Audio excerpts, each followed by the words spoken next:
Entropy की बात करेंगे आज के 5 मिनट केमिस्ट्री में। एक क्वेश्चन है आपके पास, 1 और more than possible correct answers का, और इसी क्वेश्चन के माध्यम से हम चर्चा करेंगे एंट्रोपी चेंज ऑफ सिस्टम्स की और उससे संबंधित कुछ बहुत ही मजेदार कॉन्सेप्ट्स की।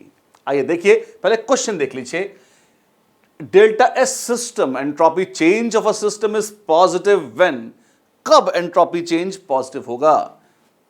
फरमाइश है या सजेशन है ए, अगर सॉलिड वाटर ने आइस पिघल जाए, लिक्विड वाटर बना ले एट 1 एटमॉस्फेयर 10 डिग्री सेल्सियस, या सॉलिड लिक्विड बन जाए एट 1 एटमॉस्फेयर -1 डिग्री सेल्सियस, या सॉलिड लिक्विड बन जाए एट 10 एटमॉस्फेयर 0 डिग्री सेल्सियस।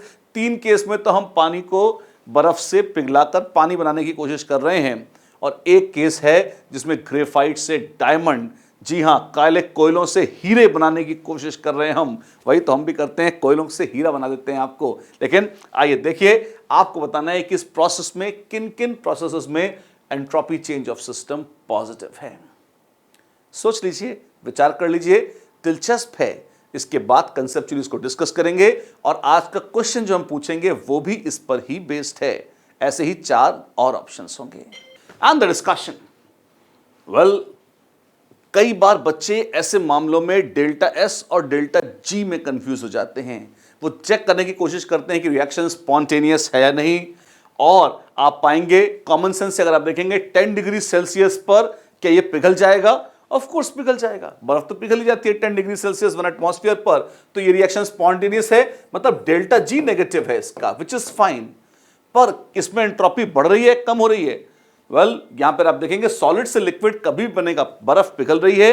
कोई भी सॉलिड अगर लिक्विड बना रहा है तो स्पॉन्टेनियस हो या नॉन स्पॉन्टेनियस, एंट्रोपी तो बढ़ेगी ही, क्योंकि सॉलिड स्टेट में पार्टिकल्स एक जगह फिक्स्ड होते हैं, लिक्विड में ट्रांसलेशनल मोशन आ जाता है।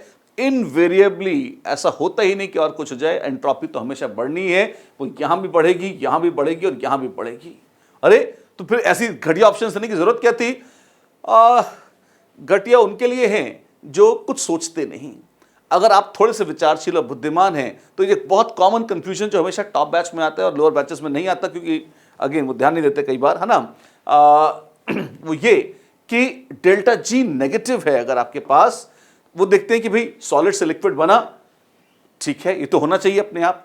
यहां पर देखेंगे 10 एटमॉस्फेयर और 0 डिग्री सेल्सियस, प्रेशर लगाएंगे आप, एक्स्ट्रा प्रेशर लगा रहे हैं तो क्या होगा? बर्फ पिघल जाती है। ऑफ कोर्स बर्फ पिघल जाती है तो नो डाउट इसके लिए भी डेल्टा जी नेगेटिव है।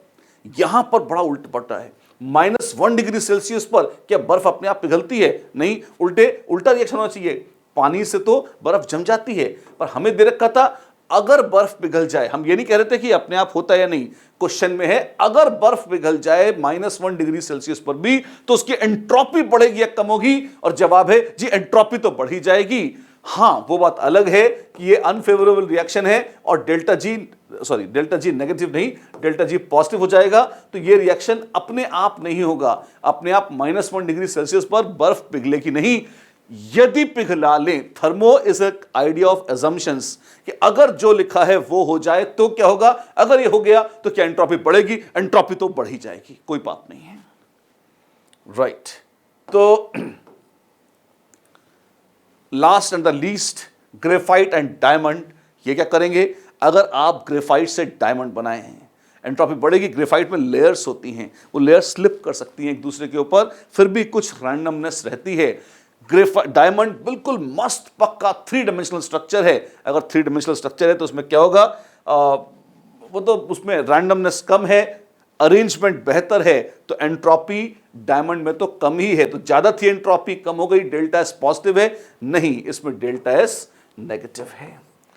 कंडीशंस दे रखी तो फ्री एनर्जी की तो खैर हम बात ही नहीं कर रहे, लेकिन यहां पर तो ऑफ कोर्स 2 जगह नेगेटिव थी, एक पॉजिटिव। यहां पे नो कमेंट्स, क्योंकि टेम्परेचर और प्रेशर पर डिपेंड करेगा कि स्पॉन्टेनियस है नहीं। पर एंट्रोपी तो कम हो गई नहीं, एंट्रोपी तो बढ़ ही गई है। तो बच्चों, ये थी आज की कहानी एंट्रोपी चेंज ऑफ सिस्टम की। एक छोटा सा 1-2 क्वेश्चन और पूछ लूं। अगर मान लीजिए आपके पास व्हाइट फास्फोरस था और उससे आप बना रहे हैं रेड फास्फोरस, व्हाइट फास्फोरस से बना रहे हैं रेड फास्फोरस, बताइए इसमें एंट्रोपी बढ़ेगी या कम होगी? व्हाइट के छोटे छोटे टुकड़े थे। आप स्ट्रक्चर याद कीजिए, बताता हूं। व्हाइट फास्फोरस के छोटे छोटे टुकड़े थे आपके पास। P4 व्हाइट मतलब ऐसे P P P और P इस तरह से। और जब रेड बनेगा तो यही व्हाइट फास्फोरस पॉलीमराइज कर जाएगा। कैसे? आप देखिए इस तरह से, इस तरह से पॉलीमरिक चेन्स बनती जाएंगी जैसे जैसे।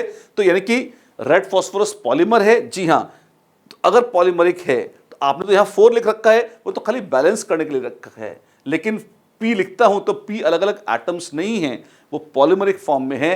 अगर ऐसा है तो इसमें पॉलीमराइजेशन के दौरान एंट्रोपी बढ़ती है, कम होती है। कई मॉलिक्यूल्स जुड़कर एक बन रहे हैं, रैंडमनेस कम हो रही है, तो एंट्रोपी बढ़ नहीं रही, एंट्रोपी तो कम ही हो रही है। अगर ऐसा कुछ दिया होता तब भी देखते। बड़ी खूबसूरत ऑप्शन है, ध्यान से देखिएगा। आज का क्वेश्चन, जी हां, एक अच्छी शुरुआत हो चुकी है। अब आज का क्वेश्चन 4 ऑप्शन उसी मामले की हैं। आपको बताना है इनमें से किसके लिए एंट्रोपी चेंज नेगेटिव है। You have to identify delta S is negative for which of these option P Q R S। 4 options आपके पास हैं, इनको देखिएगा, एस्टिमेट करिएगा और लिखिएगा कमेंट बॉक्स में। मत भूलिएगा शेयर करना और लाइक करना। सब्सक्राइब तो आप कर ही चुके होंगे, और नहीं तो फटाफट सब्सक्राइब कीजिए। मेन चीज है सबसे शेयर कीजिए। क्यों? उससे हमारा भी उत्साह बना रहता है कि हम रोज सुबह सुबह आपके लिए मेहनत करते रहें। ऑप्शंस हैं, अगर आप देखें यहां पर एक ओपन चेन है, ब्यूटीन है, ब्यूटीन से साइक्लोब्यूटेन बना रहे हैं, कैल्शियम कार्बोनेट को डिकम्पोज कर रहे हैं, सिल्वर नाइट्रेट को HCl से रिएक्शन करा रहे हैं, या कोयलों को जला रहे हैं।